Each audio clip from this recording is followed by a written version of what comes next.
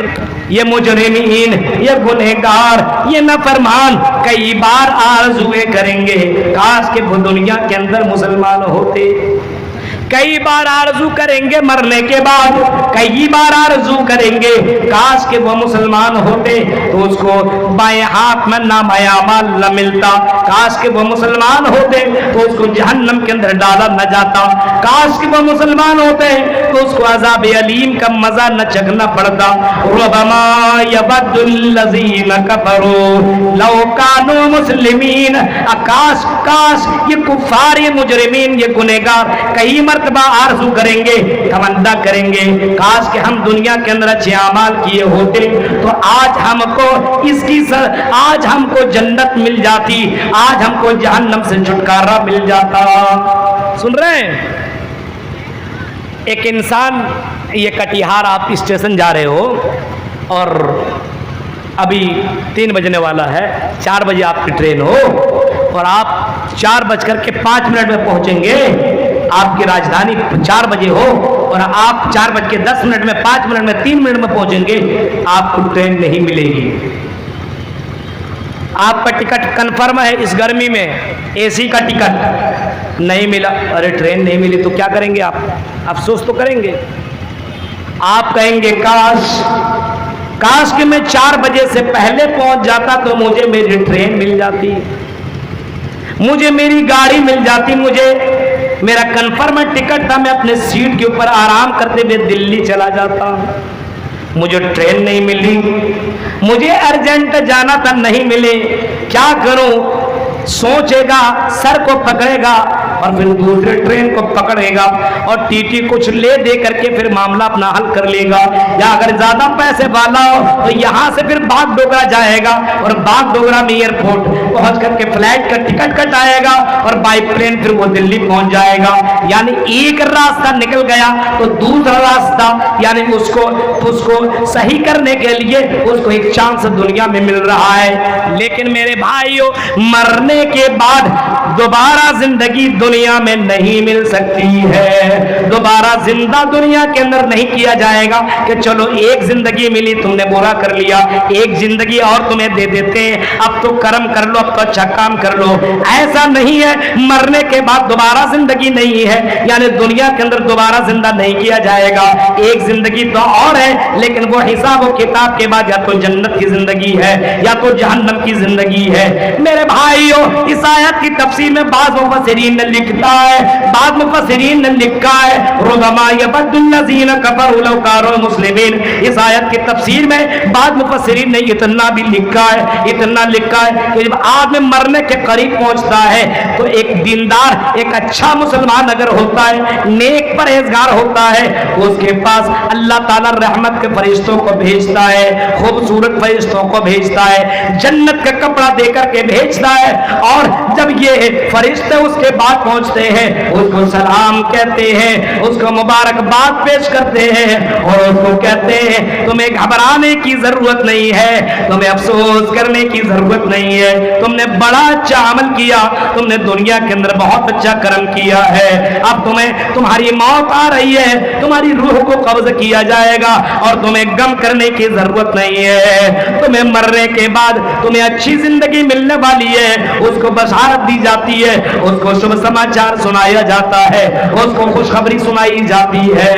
ایک آدمی جب مرنے کے قریب پہنچتا ہے نا، قرآن کریم کی آیت کو ذرا دیکھیے، ان الذین قالوا ربنا اللہ